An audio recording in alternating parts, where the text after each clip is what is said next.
اسلام قبول کرنے سے کئی سال پہلے حضرت عمر بن خطاب رضی اللہ تعالیٰ عنہ ایک دفعہ تجارتی قافلے کے ساتھ مال لے کر مکہ سے شام گئے۔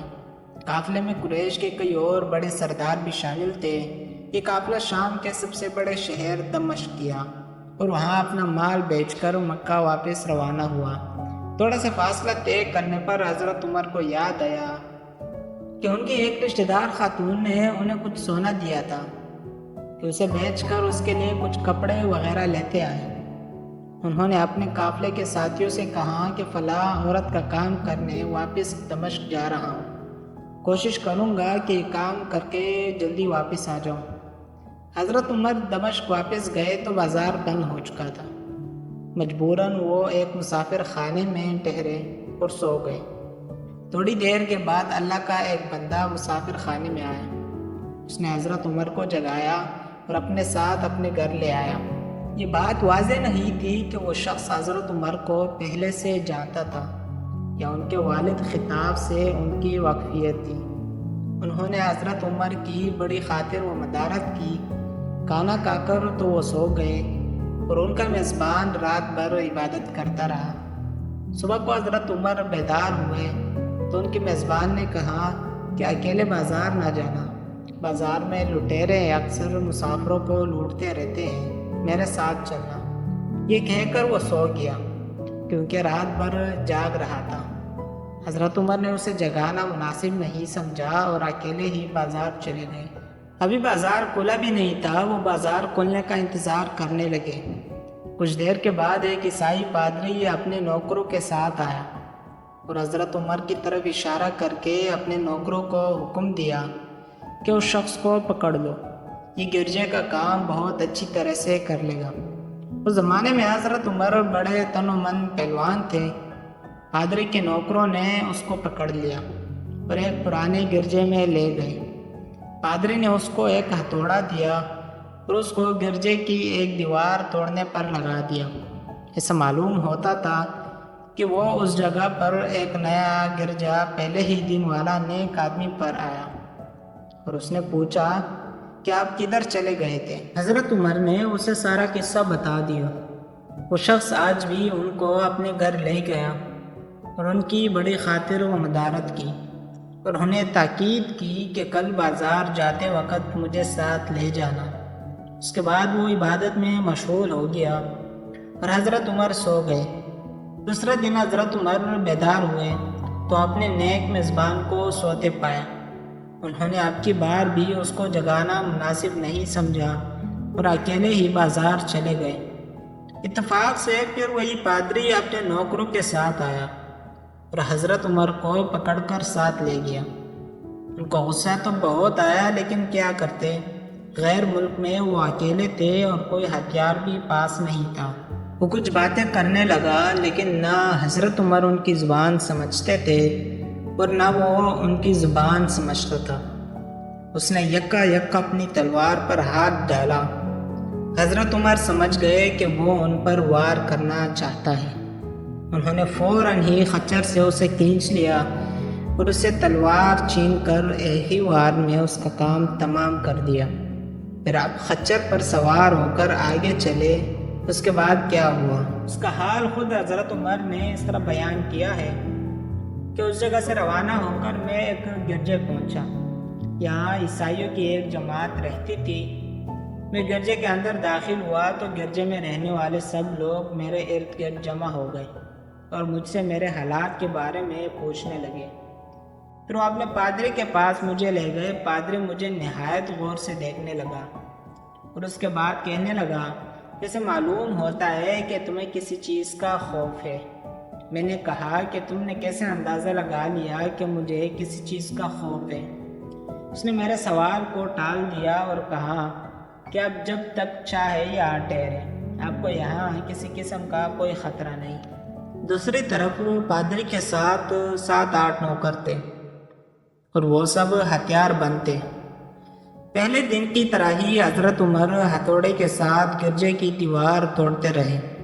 جب دھوپ تیز ہوئی تو پادری اور اس کے نوکر انہیں کام میں مشغول دیکھ کر چلے گئے اور حضرت عمر دیوار کے سائے میں دم لینے کے لیے بیٹھ گئے۔ اتنے میں وہ پادری گھوڑے پر سوار چپکے سے آیا اور حضرت عمر کے سر پہ ضرب لگائی اور کہا کہ ہم سب گھر گئے تو نے کام ہی چھوڑ دیا۔ اب حضرت عمر کو صبر کی تاب نہ رہی۔ انہوں نے ادھر ادھر نظر دوڑائی، ہر طرف سناٹا تھا۔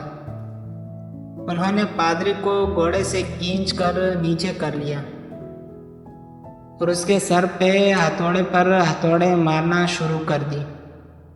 وہ بہت چیخا چلایا لیکن اس کی مدد کے لیے کوئی نہیں پہنچا۔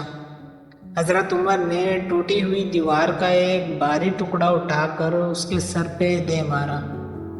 وہ پہلے ہی زخمی تھا، اب اس نے دم توڑ دیا۔ اس کو مرتے دیکھ کر حضرت عمر تیزی سے بھاگ پڑے ہوئے اور جس راستے سے دمشق آئے تھے وہ راستہ چھوڑ کر ایک دوسرے راستے پر چل پڑے۔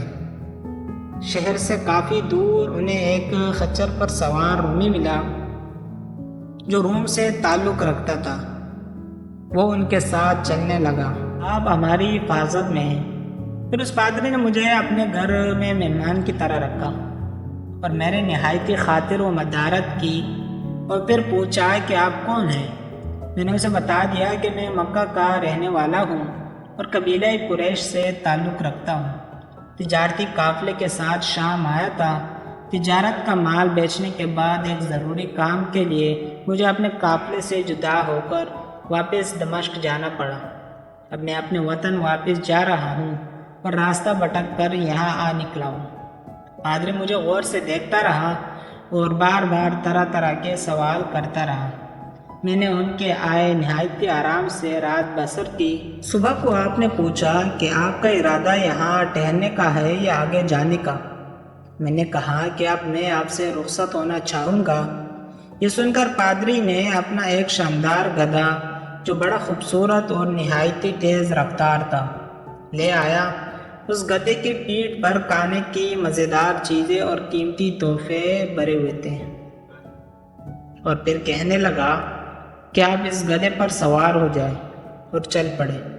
راستے میں آپ کا گزر اگر کسی عیسائی کے مکان کے پاس سے ہوگا تو آپ کو اس گدھے پر سوار دیکھ کر آپ کی بے حد تعظیم کرے گا اور آپ کی خاطر و مدارت میں کوئی کسر نہیں چھوڑے گا۔ یہ کہہ کر پادری نے میرا ہاتھ پکڑا اور تنہائی میں لے کر کہنے لگا کہ اے عمر، آپ پر میرا حق واجب ہو گیا۔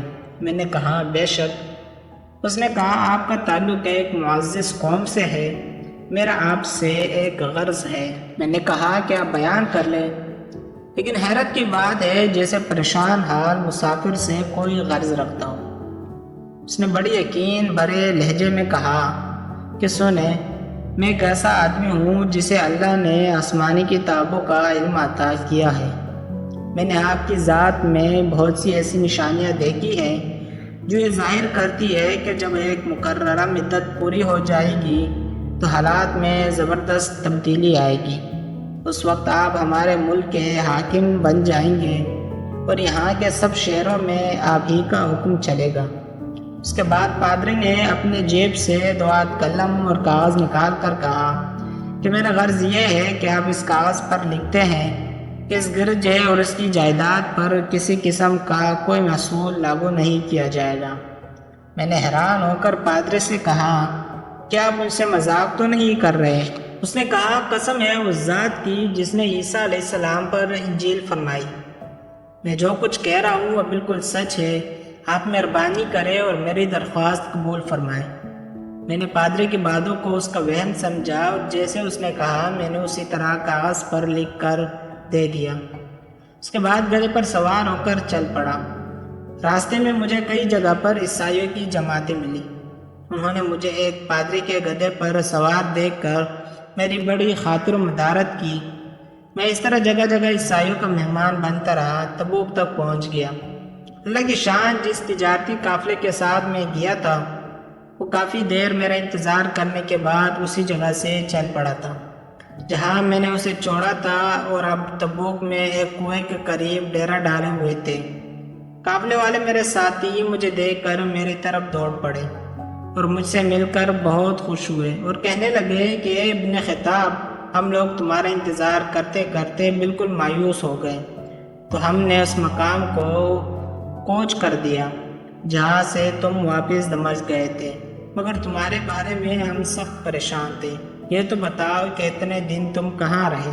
میں نے وہ تمام حالات بیان کیے جو مجھے پیش آئے، لیکن پادری سے جو میری گفتگو تنہائی میں ہوئی وہ بالکل ظاہر نہیں کی، کیونکہ میں پادری کی اس باتوں کو اس کا وہم سمجھتا تھا اور اس کے عقیدے کی کمزوری سمجھتا تھا۔ قریش کے ایک سردار ابو سفیہ بھی اس قافلے میں شامل تھے۔ انہوں نے مجھے اس شاندار گدھے پر سوار دیکھ کر کہا، ارے تم لوگ اس نوجوان کی اقبال مندی تو دیکھو، اسے کسی ایسے میدان میں چھوڑ دیا جائے جہاں نہ پانی ہو نہ سبز، پھر بھی اسے رزق مل جائے گا۔ پادری نے رخصت کرتے وقت مجھ سے کہا تھا کہ جب میں اپنے ساتھیوں کے پاس پہنچ جاؤں اور گدھے کی ضرورت نہ رہے تو اس کی رسی کو مضبوطی سے باندھ کر گدھے کو اس جگہ پر چھوڑ دو۔ لہٰذا میں نے ایسا ہی کیا۔ یہ دیکھ کر ابو سفیہ نے کہا کہ ارے تم نے کیا کر دیا؟ گدھے کو ایسی جگہ پر چھوڑ دیا جہاں پہ چور و چکے اور درندے اکثر گزرتے رہتے ہیں۔ میں نے کہا اس کے مالک نے مجھے ایسا ہی کرنے کی ہدایت کی تھی، وہ اس کی عادتوں سے زیادہ واقف ہے۔ اب وہ جگہ گدھے والا کنواں کے نام سے مشہور ہے۔ وہاں سے روانہ ہو کر ہمارا قافلہ مکہ پہنچا۔ میری اور پادری کے درمیان جو گفتگو ہوئی تھی وہ مجھے بلائے نہ بھولتی تھی۔ پہلے تو کئی دن تک میں نے اسے اپنے دل میں ہی رکھا، پھر مجھ سے ضبط نہیں ہوا، اور یہ راز میں نے اپنے رشتہ دار خاتون کے سامنے ظاہر کیا جس نے مجھے سونا دیا تھا۔ وہ بڑی عقل مند خاتون تھی۔ اس نے مجھ سے کہا کہ اے ابن خطاب، میں تمہارے بچپن ہی سے تم میں اچھی نشانیاں دیکھ رہی ہوں۔ جب تم بہت چھوٹے بچے تھے تو میں نے ایک دفعہ خواب میں دیکھا کہ تم لمبے ہوتے جا رہے ہو اور تمہارا قد اتنا لمبا ہو گیا ہے کہ اس نے آسمان کو چھو لیا ہے۔ یہ دیکھ کر میں نے خواب میں کہا کہ ارے یہ میرے بچے کی کیا حالت ہو گئی ہے۔ کسی نے کہا کہ یہ لڑکا دنیا اور آخرت میں بلائی پانے والا بنے گا۔ جاہلیت کے زمانے میں اس قسم کی باتوں کا مطلب میرے سمجھ میں نہیں آتا تھا۔ مکہ میں ایک شخص اہل کتاب یعنی یہود اور نصارہ میں سے تھا جو بہت گمنام تھا۔ آپ لوگ تو اس سے واقف بھی نہیں تھے، لیکن قریش کے کچھ سردار اسے پہچانتے تھے اور اس کی بہت عزت کرتے تھے۔ ایک دن دوپہر کے وقت میں اس کے ہاں گیا اور اس سے جا کر کہا کہ میں آپ سے چند باتیں کرنا چاہتا ہوں اور چاہتا ہوں کہ آپ ان کو اپنے دل میں راز بنا کر رکھیں اور کسی کے سامنے ظاہر نہ کریں۔ اس نے ایسا کرنے کا وعدہ کیا تو میں نے اپنے سفر کے تمام واقعات اس کے سامنے بیان کر دیے اور اپنے رشتہ دار خاتون کے خواب کا بھی ذکر کیا۔ جب میں اپنی گفتگو ختم کر چکا تو اس نے کہا کہ اے ابن خطاب، جس کو تم نے محصول کی معافی کا وعدہ لکھ کر دیا ہے وہ اس زمانے میں عیسائیوں کا سب سے بڑا عالم ہے۔ جو کچھ اس نے کہا وہ سب سچ ہے اور جلد ہی وہ سچ تمہارے سامنے آ جائے گا۔ جہاں تک تمہاری رشتہ دار خاتون کے خواب کا تعلق ہے تو اس سے یہ ظاہر ہوتا ہے کہ مکہ میں ایک بہت بڑا انقلاب آئے گا، زمانہ ایک نئی صورت اختیار کرے گا اور آنے والے زمانے کے آسمان اور زمین بدل جائیں گے۔ میں وہاں سے گھر چلا آیا اور اس کی ساری باتیں اپنے دل میں لے آ رہا۔ تھوڑی ہی عرصے کے بعد قریش کی مجلسوں میں آپ صلی اللہ علیہ وسلم کا ذکر ہونے لگا۔ یہ لوگ اس بات پر چڑھتے تھے کہ حضرت محمد صلی اللہ علیہ وسلم اپنے آپ کو اللہ کا رسول کہتے ہیں، لوگوں کو بتوں کی پوجا کرنے سے منع کرتے ہیں اور ایک اللہ کو ماننے پر زور دیتے ہیں۔ جلد ہی اللہ تعالیٰ نے اسلام کو ظاہر کر دیا اور مجھے یقین ہو گیا کہ حالات وہی صورت اختیار کر رہی ہیں جس کی طرف آسمانی کتابوں کے عالم شاہ کے پادری نے اشارہ کیا تھا۔ نبوت کے 6 سال حضرت عمر نے اسلام قبول کر لیا اور رسول اللہ صلی اللہ علیہ وسلم کے جانثار ساتھی بن گئے۔ 11 ہجری میں آپ صلی اللہ علیہ وسلم نے اس دنیا سے پردہ فرمایا۔